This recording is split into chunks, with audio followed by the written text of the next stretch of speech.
Oh, there's nothing like a pianist who can bring it. I hope I said that right and didn't offend anybody.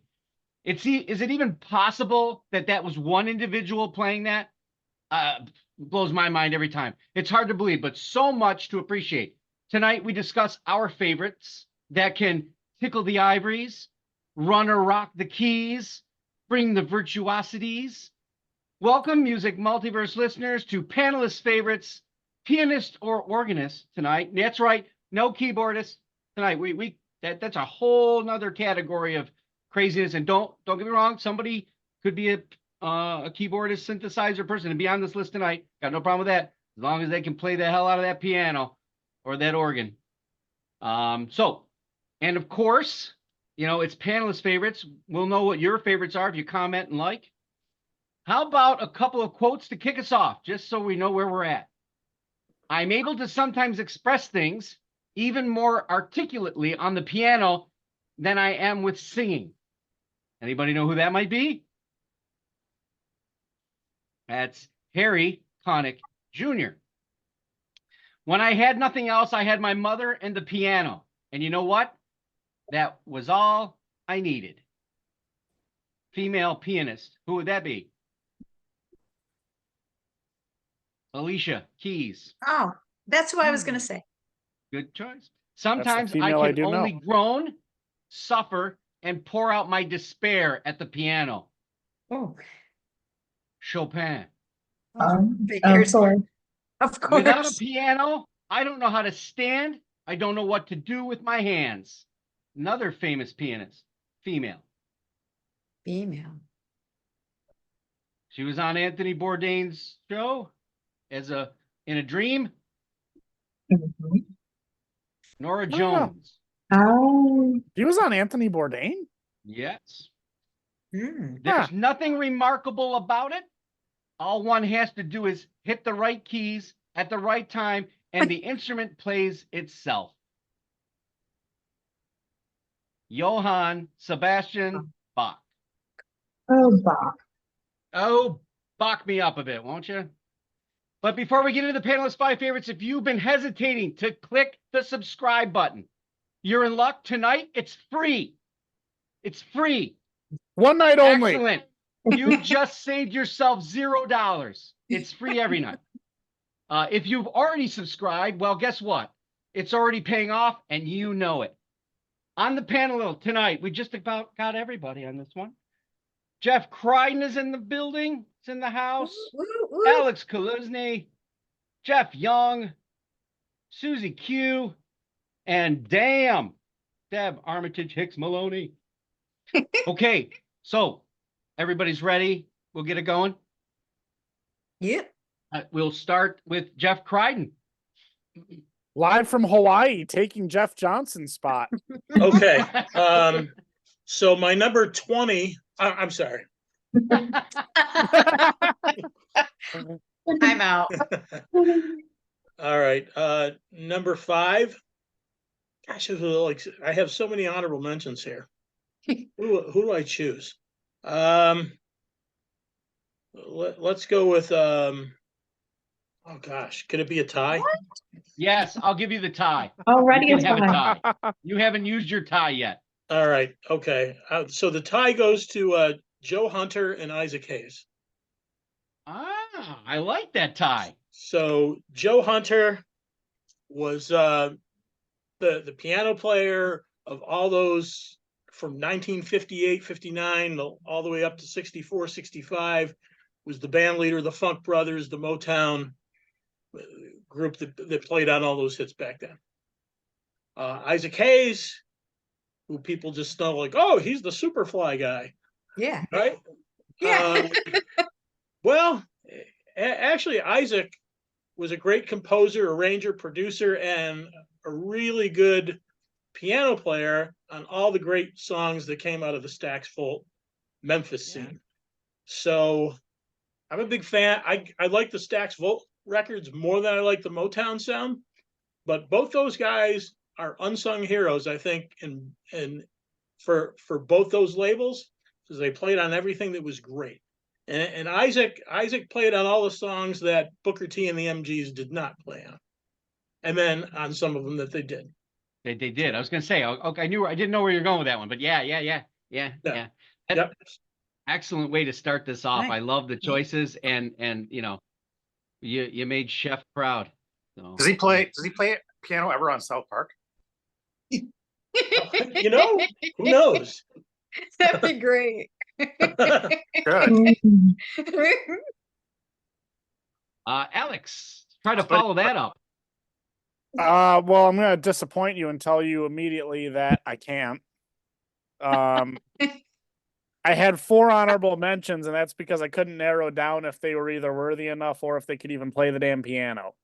Okay, that's not good. And that's kind of the Leave them- theme of the show. What is happening? But we'll go with my number 5, which I was pleasantly surprised to realize was just one human under a stage name of what sounded like a band, similar to City and Color. I was going to throw in 5 for Fighting. Now, Okay. the reason I'm doing people that I don't think are as traditionally touted as full of talent or the highest echelon, I wanted this to be personal to the era of piano that I ever had listened to. Mhm. And that might have been one of the first groups. Well, I say groups because, again, it sounds like a band that ever was part of my life. Just from that late 90s, early 2000s radio. And so, yeah, I threw in 5 for Fighting just because of the personal touch it had to me. Okay. Cool. So while I don't disagree with you, and I think he plays a crud load of instruments, to be honest with you, I'll give you star status if you can tell me who he is. The last name was a Polish name that I swear to God I just couldn't pronounce it. Paluzzi. That's why I didn't even try to put it down. Because mine's easy, Deb. So it's Vladimir can't John say- Ondrasik. I The couldn't say third. that last name. I couldn't do Ondrasik it when the I looked third. at. And Guess again, what? you're When he right. went into the studio and they said, or to the record execs, and I said, "What's the name of your band?" I'm Vladimir John Ondrasik the third. They went, "How about 5 for Fighting?" You just watch a hockey game? Okay, sounds good. Well, actually, I do. All right, 2 parts to that. Yes, he does play a crud load of instruments, as you say it. But Okay. every song that I can recall from that band that I remember, all were him on piano. Did you work with it, Crichton? Jeff? Did you? No. No. And second, the jersey was actually kind of a nod to that being my choice because I knew the name took a hockey inspiration, so Hockey I figured it was a hockey jersey night for Oh, that. you So, think so? 5 for Fighting. Yeah, there 5 you for go. Fighting, man. You're smart. You're certainly not gonna be 5 for Fighting in tennis. So okay. I tried to be. Jeff Young, what's your number 5? Picking one particular piano player who the main reason I'm picking him is because he played with an incredible amount of energy live, and that is Little Richard. Yeah. Mm-hmm. It was on my Yes. list somewhere. Top Gun, fired up. Guy was always like it's like he had like a couple of Red Bulls before he got on stage. It was- Yeah. Or a speedball, Yeah. I had him written down in my considerations. It was there, but I didn't know Nice. enough about him. It's okay. Now you can go back and you can learn. Go get some albums. Yep. Play them up. Yep. Lou, what's your 5? So I'm starting out with a bang, I think. Again, because I was kind of looking at albums as well, and just trying to, because this is so hard. There's so many incredible piano players in the world. So anyway, Billy Joel, the Piano Man. I think his debut came out he started recording in '73, but it came out in '73. And he's still going at it today, and people still flock to see him. He self-penned, I think, 33 top 40 hits. I mean, his songs are incredible, and that's it. So, I Yep. I definitely the way he incorporates and changes the piano. It's always the piano. You know what I mean? It's, Always. yeah. I He's did get Yep. to see him. Tampa. I got to, when did I see him? It was in the 80s. I don't know. Did you see him with Elton John? No, I think no. It No, was it him. wasn't a double bill. Okay. He's going to be here in Tampa soon, and it's the only tour day where his opening artist is Sting.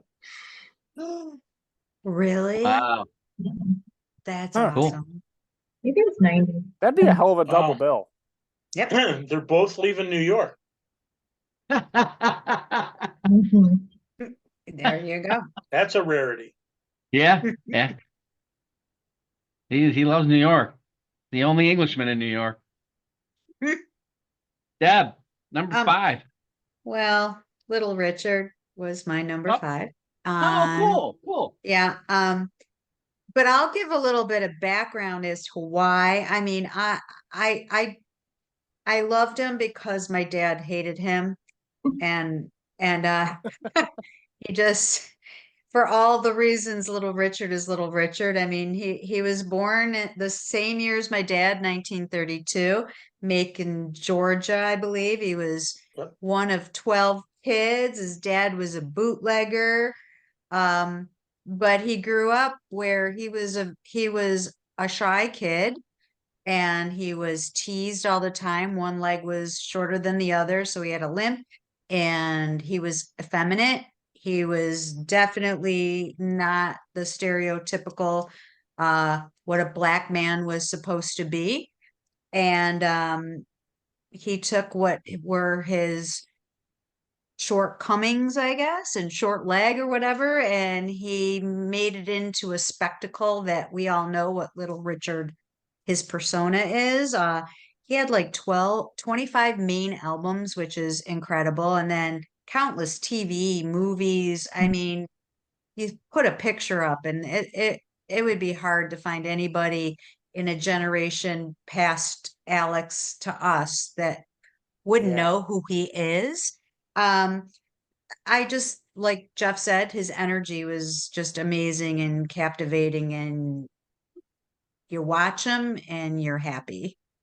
So that's my number 5. Sorry that Jeff stole it from me, but Good golly, Miss Molly. Yeah. His, from what I remembered of him, because I know I said I didn't listen much to him, his vocals were so distinctive and noticeable for me from the times I have heard him. Mm-hmm. Yeah. He didn't open Yep. up his mouth unless he was going to hit some register. Yeah, it wasn't low key.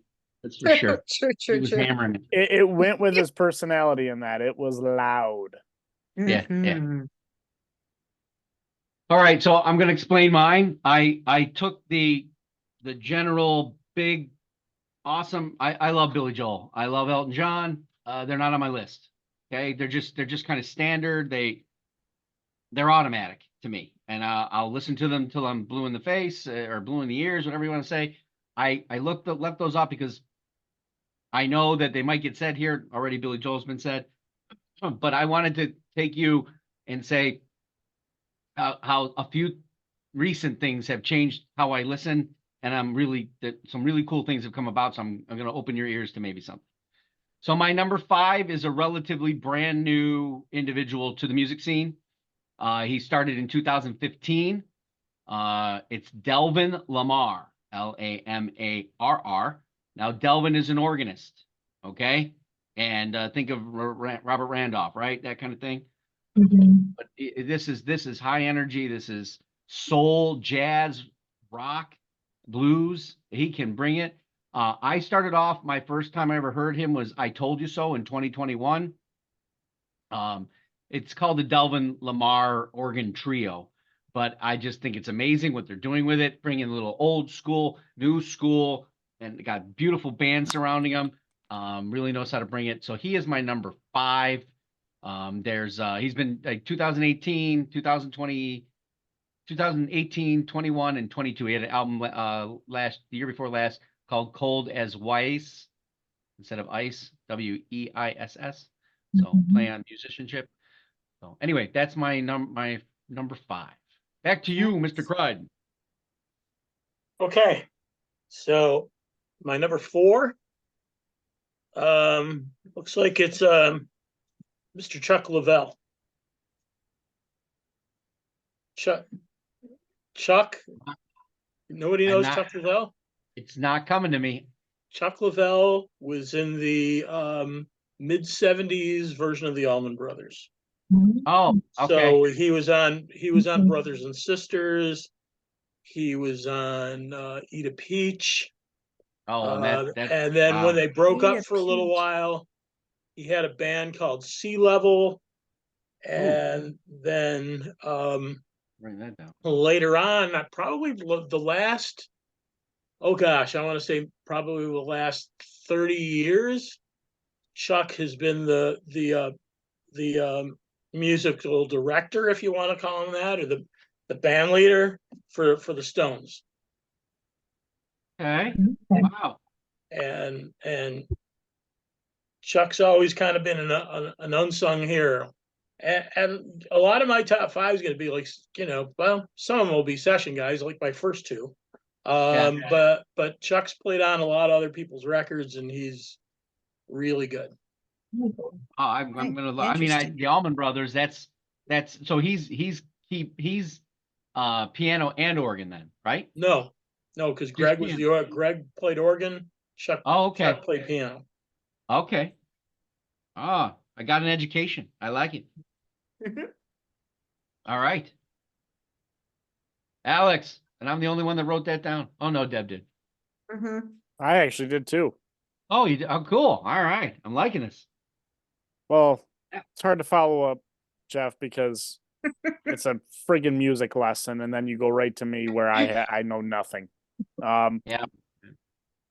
Early influence for me in high school, I took a music appreciation class, so the irony rings really true here.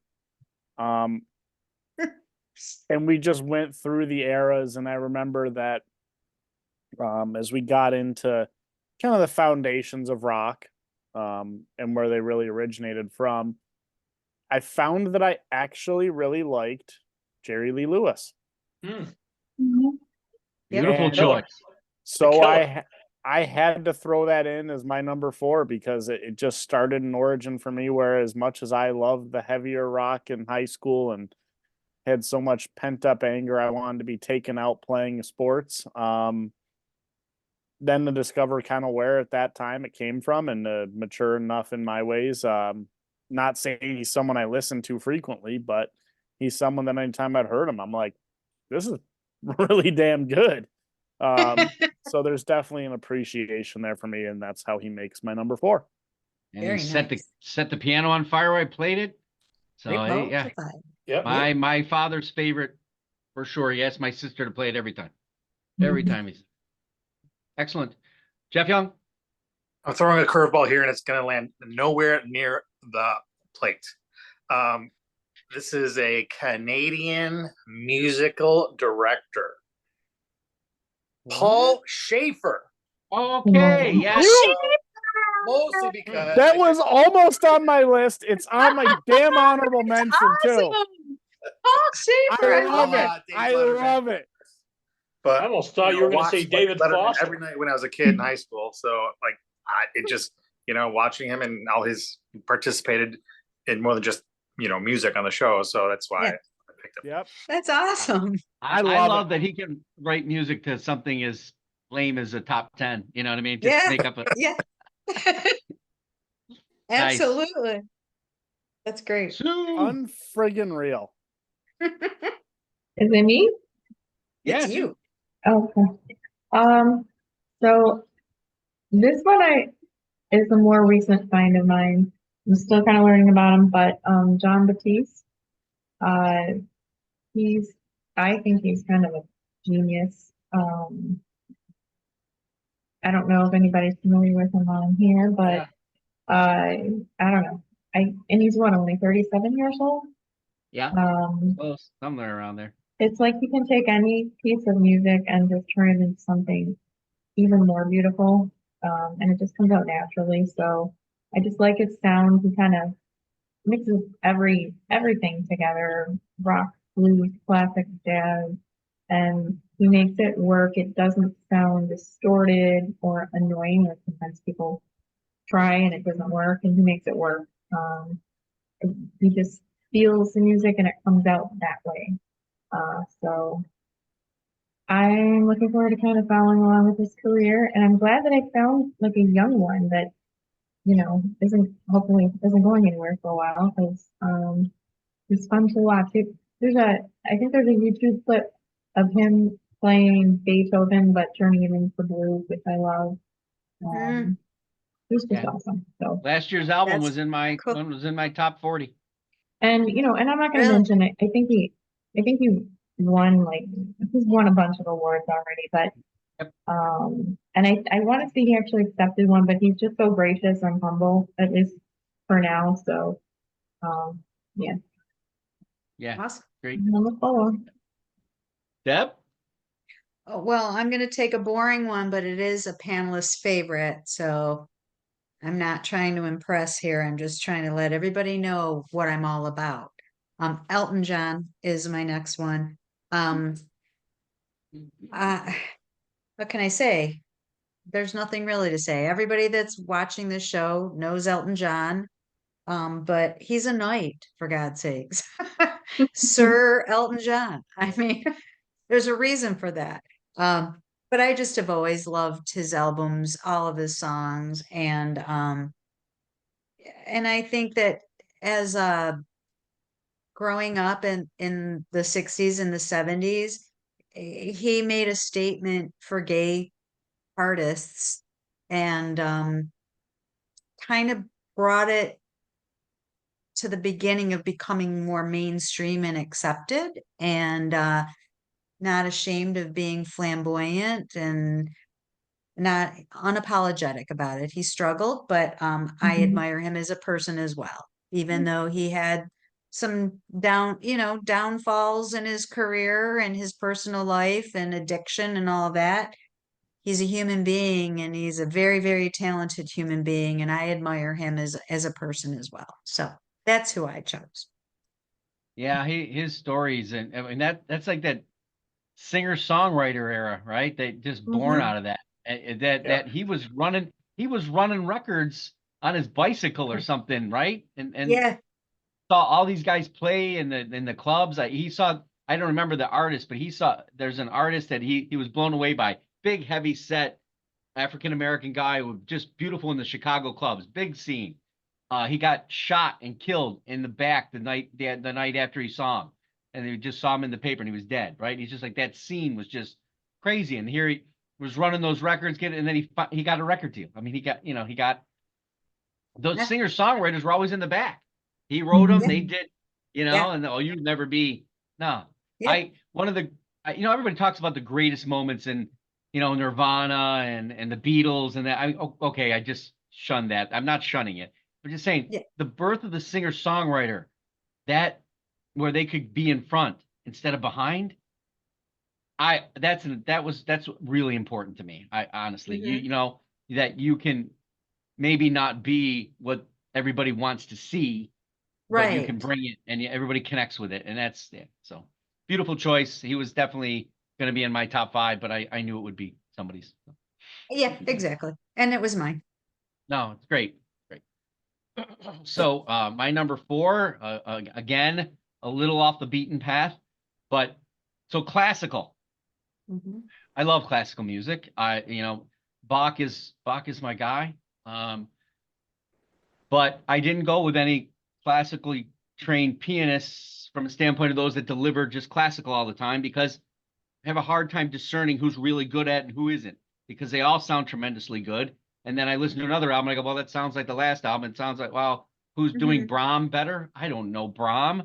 I'm trying to know Brahms, but I don't have a musical thesaurus to make that work. So what I do like is a guy who sits in a Montreal hotel and starts playing the piano against the hotel's wishes, I guess, or maybe for the hotel, and suddenly gets a record contract and makes beautiful, classically augmented piano music for creative reasons, and making a living. And that's Jean-Michel Blaise of Canada. So Mm. it's Blais. Mhm. Fantastic records. It's just piano. He doesn't try to sing. And they're ridiculously good and engaging and beautifully played piano. So Jean-Michel Blais of Canada. Very nice. I've cried. Okay, so my number 3 is one of the great jazz pianists ever.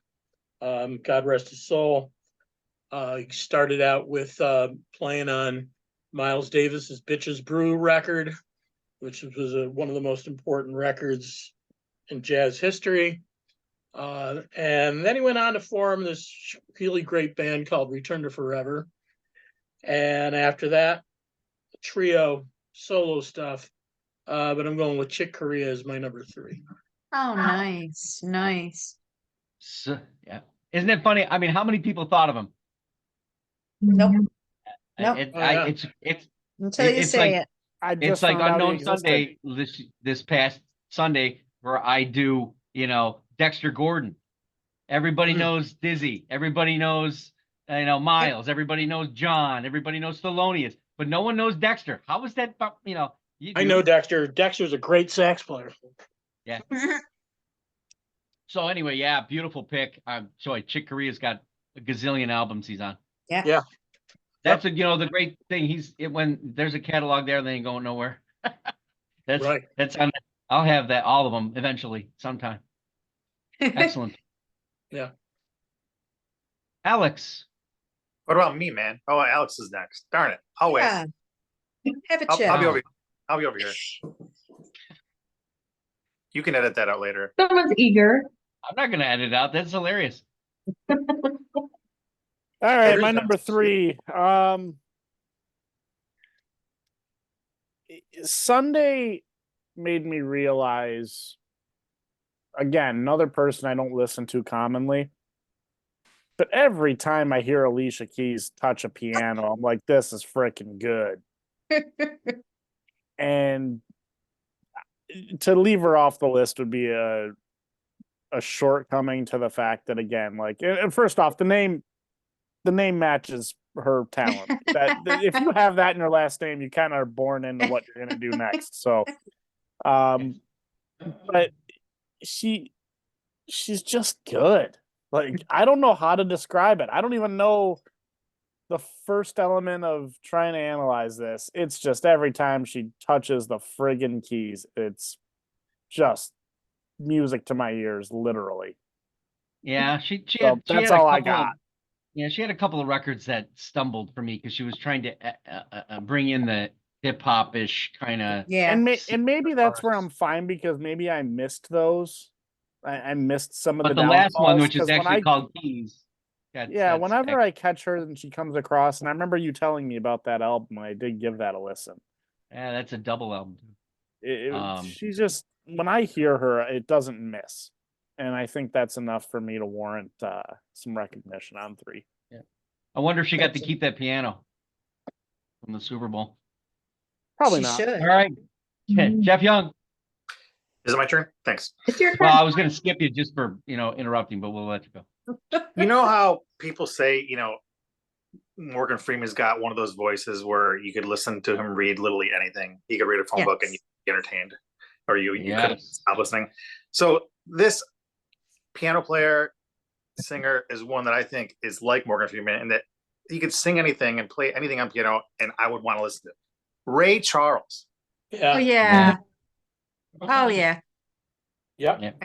And by the way, like, if anybody is proof that you play with your soul, it's Ray Charles, who is blind. Mhm. Yep. Mhm. I agree. Good Beautiful choice. Beautiful choice. Hard to argue that one. Georgia.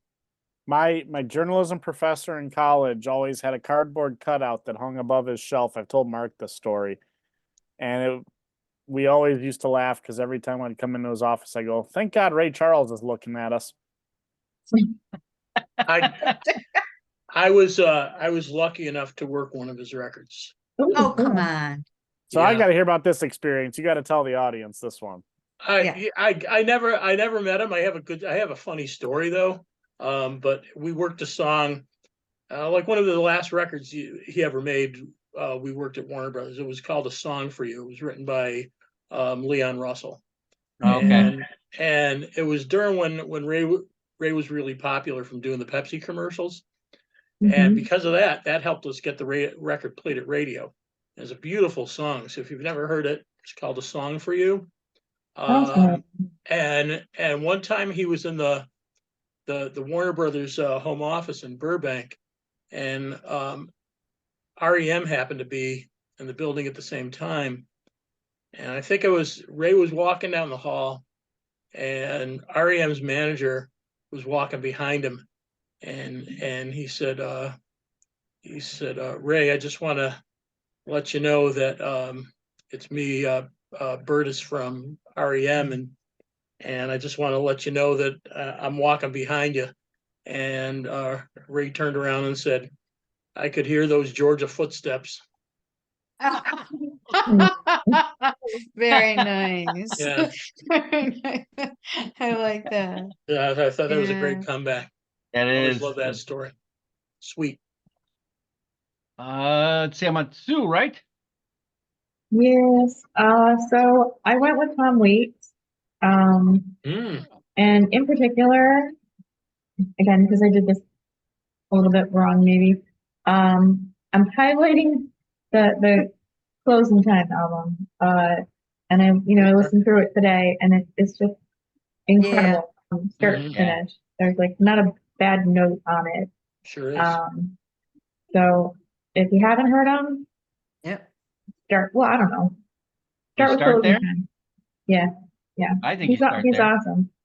Yeah, Could start there. I agree. What say you, Jeff Crichton, on the Tom Waits? Could you start there, or do you have to? Well, I don't know. It's that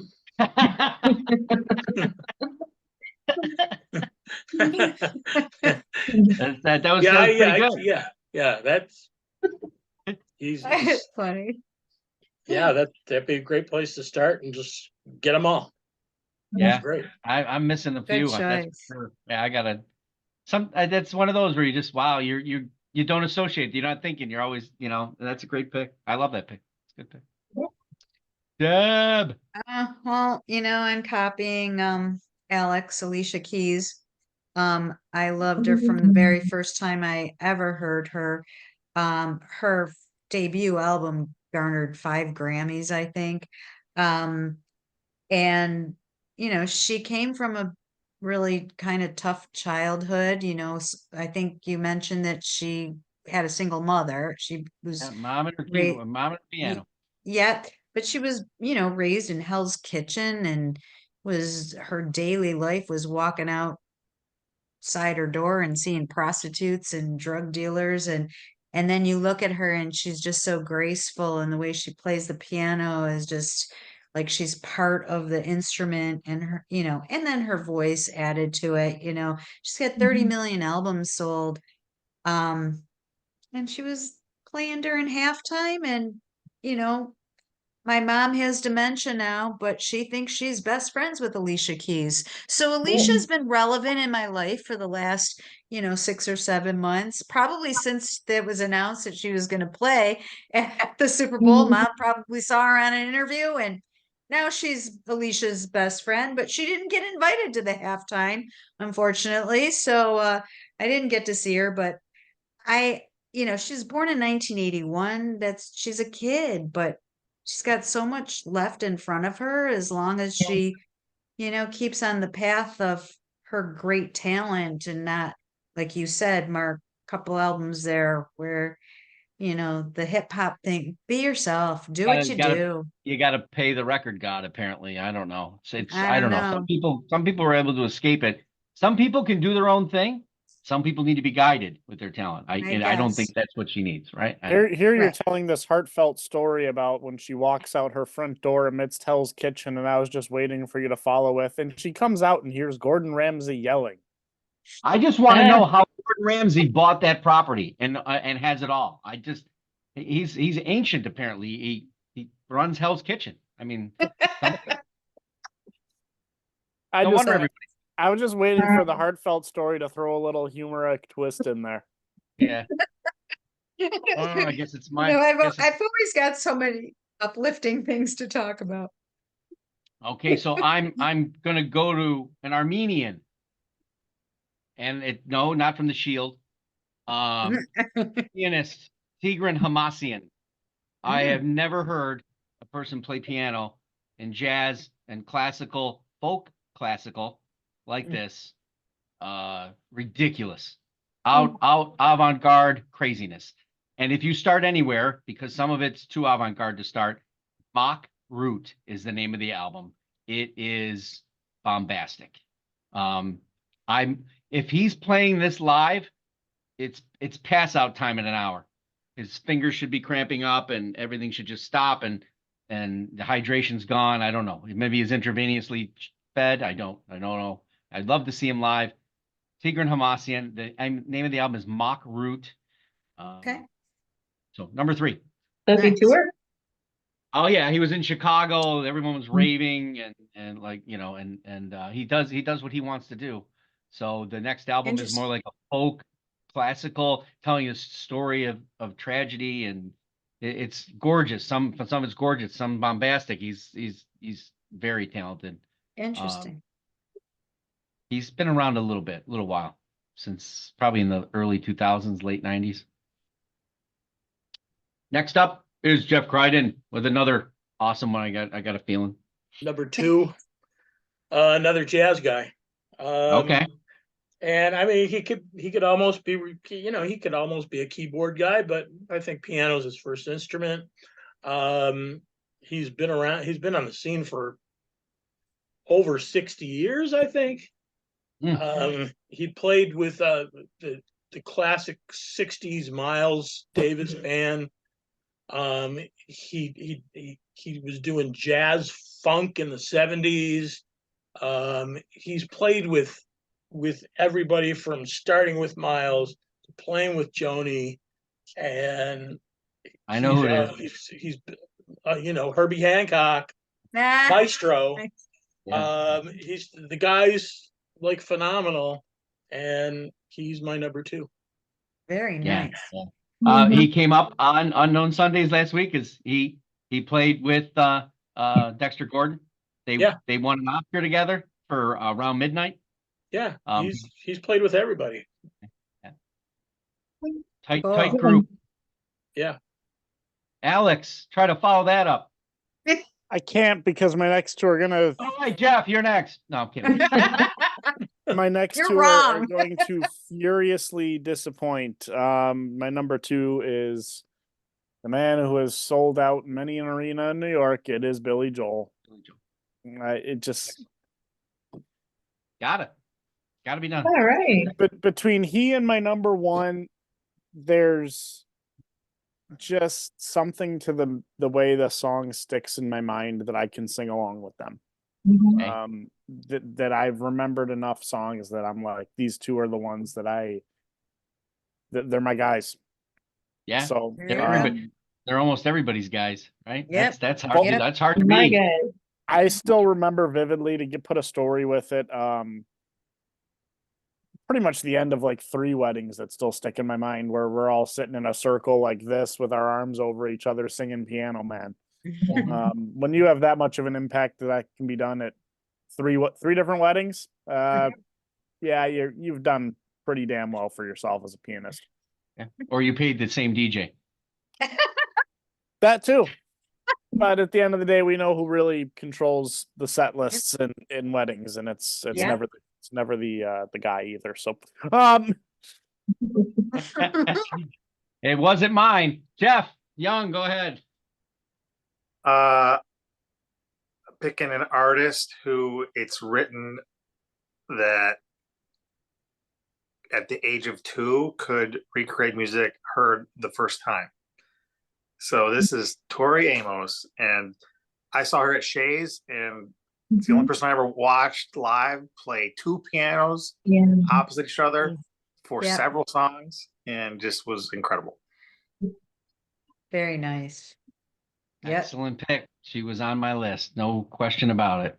And creative is all hell on it. You know, Yeah. just Mhm. excellent. Sue, Love it. Well, I'm gonna make it a hat trick night, and I had Alicia Keys as well. I think Did the my first, mom call you? it's all the subliminal stuff. It's got I'm telling you, we all love Alicia Keys. the But cult. no, the first time I heard her, it was, I think she pumped like, at least for like younger kids who maybe didn't even think piano was cool. She made the song, she made it cool. She made piano cool. She Yep. made a female sitting at a piano, singing, with some attitude cool. Her style is cool, so, and she's just creative as all heck. And like you were saying, I hope that she keeps going with it because I think she can only get better, especially, taking her childhood and taking experiences and working that into song.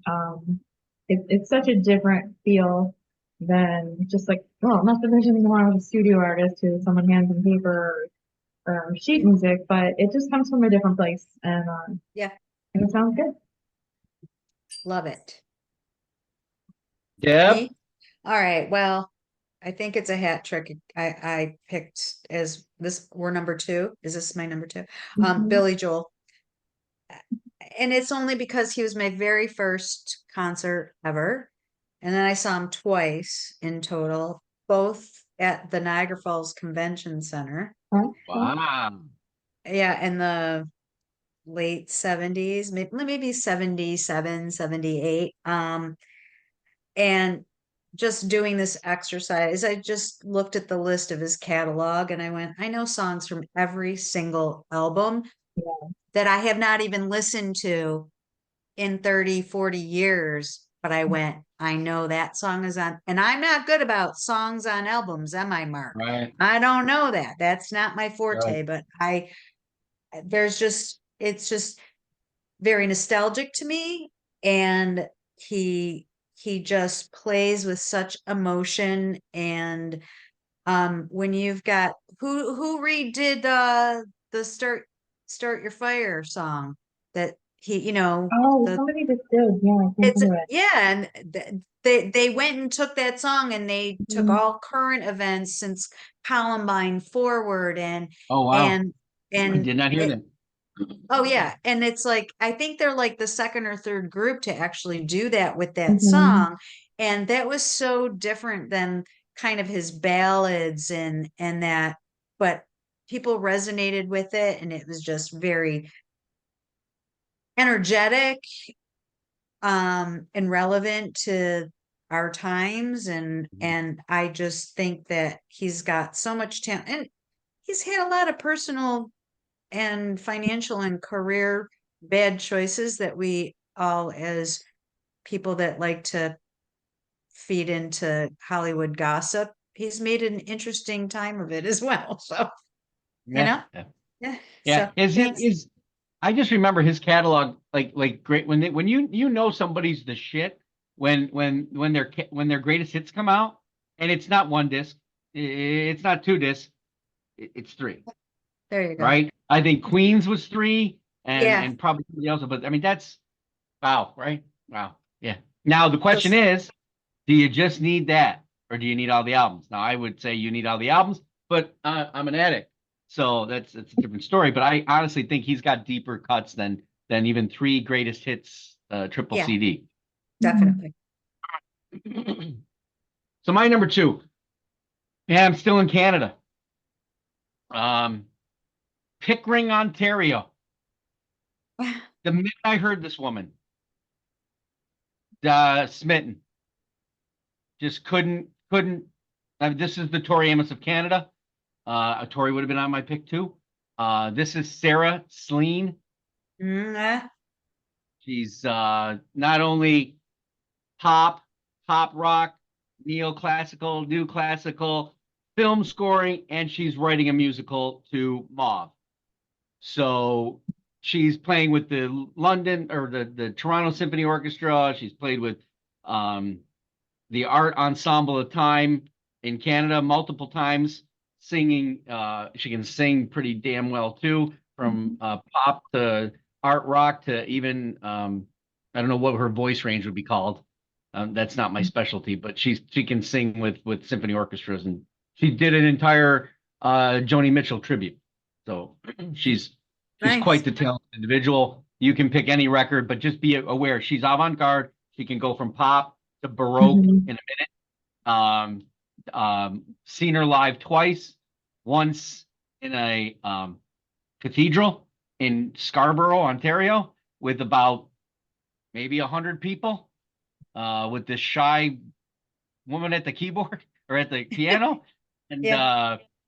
shocking that the next time I see her, she's a full-blown, playing with the audience, having a ball. So certainly, and that was at Jackson Trace. Deb was there, Sue was there. I was there. It was Yes, awesome. and I might have had a hand in how that happened, but that's a whole nother story. Mr. Craig. Okay, here goes number one. Looks like some of these guys, some of the people I had on the back burner, though, will probably be keyboard guys. Okay, save them. When you do that show. Yeah, like, baby. Yeah. like Billy Preston. Ooh, Billy Preston. Dr. John. Mhm. Mhm. There's guys I'm leaving out here, like, Professor Longhair and Fats Waller. That's Waller. But my number one piano guy of all time is Nicky Hopkins. ooh. I don't know who that is. Nicky Hopkins played on every important album from England in the 60s and early part of the 70s. He's played with he played on the Yardbirds, he played with the Kinks, the Kinks. Even Ray Davies wrote a song called Session Man that was about him. About Nicky Hopkins, like, played on everybody's records. He played on the first Jeff Beck record after Beck left the Yardbirds. That's where I knew him. And he played on that great Truth album with when Rod Stewart sang. And then Nicky also played on for me the golden age, the Stones' best series of albums, from Beggar's Banquet to Let It Bleed to Sticky Fingers to Exile on Main Street, Goat's Head Soup. Nicky played keys on those, and then he passed away in like 74, 75. But to me, he's it. He's the top piano player in my book. Cool. Awesome. Alex, you are next to know your number one. It's the saint of the sequence, Sir Elton. Sir Elton. Again, this is so deeply rooted in the memories of back before there was the Buffalo Sports Hall of Fame was taken out and it became part of the Sabre store, but there was always that corner of the arena, and there was just like one, I don't want to call it a poster, it was like a backlit graphic. And it had a bunch of artists and things that always performed at the arena. It was just a little, I don't know what you want to call it, a 6x4 little picture. And it was a conglomerate of things. And I always remember from that, looking at that as a kid, I'd always just walk through that area. And I always remembered, who the hell is that in a purple suit in front of that piano? It was Prince. No. Which leads, but, well, I mean, the two that stood out on that photo were probably Elton and Garth Brooks. So, I've seen it. It was just, that's where it all started. And I always knew who Elton was before I even knew his music. Yeah. And I think that was saying something to how I ended up getting into listening to him. And I mean, just, I'm not saying he is the best, but for me, he's got to be my number one. There Great. you go. Truth. Nice. Young, what kind of number one have you got up your sleeve? I picked a lighthearted one. Vince Guaraldi. So if you know Vince, he did all the music for the first 16 Peanuts animations. Linus and Lucy is the name of the original theme, but instead of just picking Linus with his blanket, that's what I picked because everyone knows that. Everyone grew up on it. Yeah. You can't Good get away choice. from That's it. awesome. Every piece of music you hear in any Peanuts is just lighthearted and fun. I thought it was Schroeder. Yeah. Yeah. Shorter, yeah, I guess it was You shorter. just ruined it for me. It's okay. It's okay. It's a case of the olds. Schroeder was playing the piano. Yeah. Linus You're had the right, Deb. blanket. It was Schroeder. I got it mixed Okay, up because thank the you. actual name of it is Linus and Lucy. That's the name of the song. That's why I was thinking of Linus. Yeah, that's fine. Yeah. There was I listened to an album, I want to say it was called Black, maybe. Came out a while back. I mean, he could play. I mean, there's some great stuff in that goes beyond the Peanuts and stuff, but it's like the Dave Brubeck. When you hear that, you know who it you know that lick. Yeah. You know that, right? Immediately. Exactly. Mhm. That's Oh my great. God. Jeff's taking a walk on the beach. Yeah, he's going in the water. It's like Field of Dreams.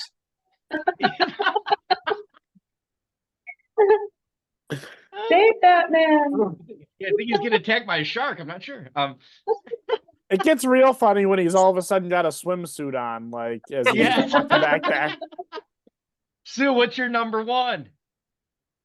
My number one is my piano boyfriend. Sorry, and I've named him before, and it's getting old, I suppose. But Bruce Hornsby, You do.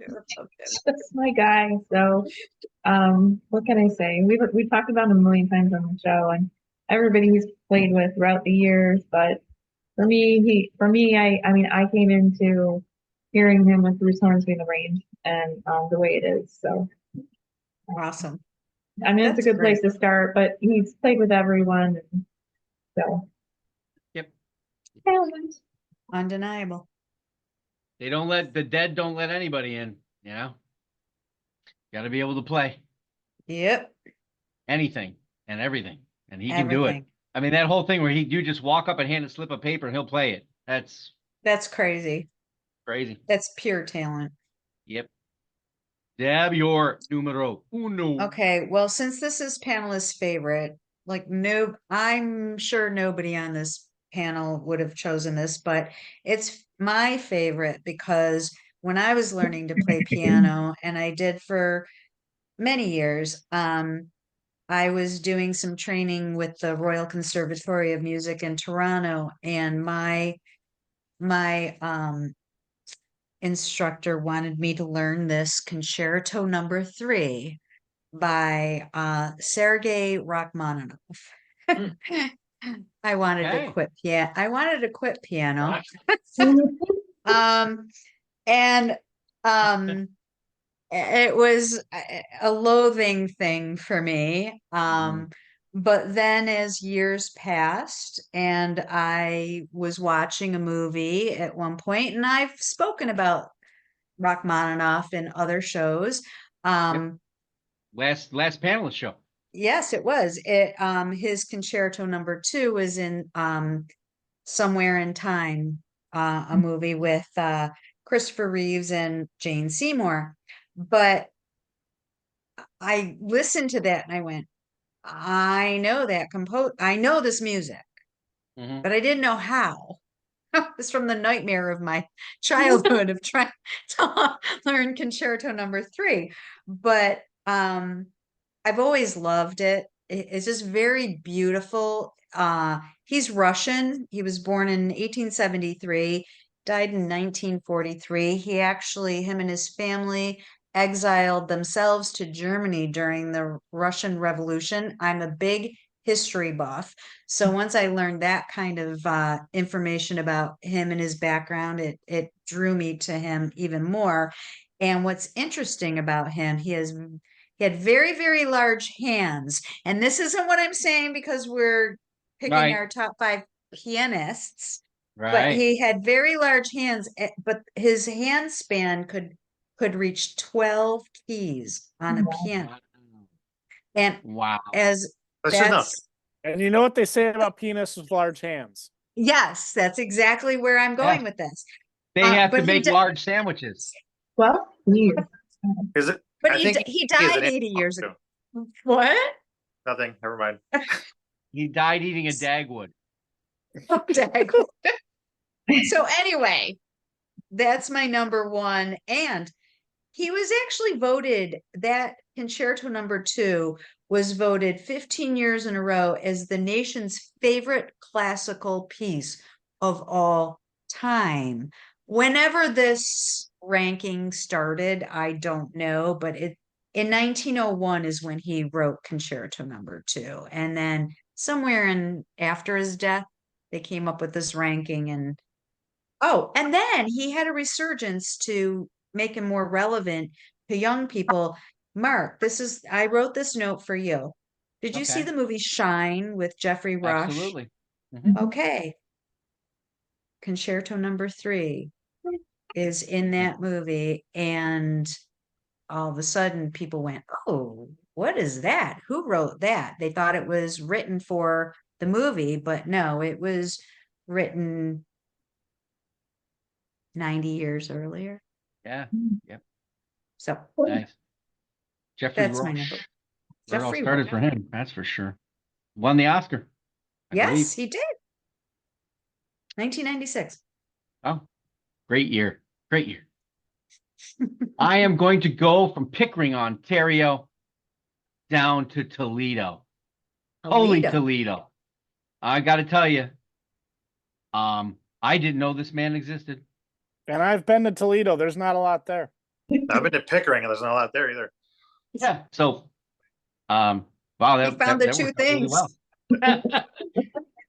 So, I didn't know this person existed. Don't know why. But I will thank the great video YouTuber Rick Beato for putting himself on a picture with a keyboard with a person at the keys, and he's going like this. Fastest hands ever seen, ever put. As a matter of fact, when I opened the show, that is my number one. Born in 1909 in Toledo, Ohio, Art Tatum. Art Tatum, what he could do with a piano in that jazz bebop, I guess they called it stride. Yeah. Just bombastic. Once I heard that, it was the rabbit hole, and Art played with everybody in that time. So just an amazing artist at the piano, complete master of it. What he did, Rick does also say it that he says, we have tried to play and duplicate what he did in that video. And he says it takes 2 people to play it. Don't know how one person played it back in 1946 or something like that. Crazy. So, Art Awesome. Tatum, Art Tatum. Nice. definitely my number one. All right. So, what would your 5 pianists, organists be? We missed a lot. We probably have honorable mentions we could go into, but we're running long. So we're going to probably do this again. Maybe throw the keyboards in and then we go back to piano. So we'll do it again. Please like, comment, and of course, subscribe if you still know it's free. I want to thank our panelists for joining us. We had a ball. We will return in 2 weeks, as always, for favorite live experiences. And if the panelists have video or audio, they can send it to me prior, and I'll be able to put it in if they so choose to. That's back in the day, we probably didn't record anything, but nowadays we do. So that's a possibility, especially for the youngest person on the panel. Yeah. We're on the web at beyondyourradio.com. And if you didn't know that, it's beyondyourradio.com. Please go there. There's lots of good stuff there besides video. Facebook, Twitter, Instagram, and of course, YouTube. Tomorrow coming up on the channel, album reviews. Saturday, Unknown Sunday. This Sunday is featuring God Lives Underwater. Go beyond your radio with us, a real music appreciation channel. Thank you for watching. Happy listening. Bye.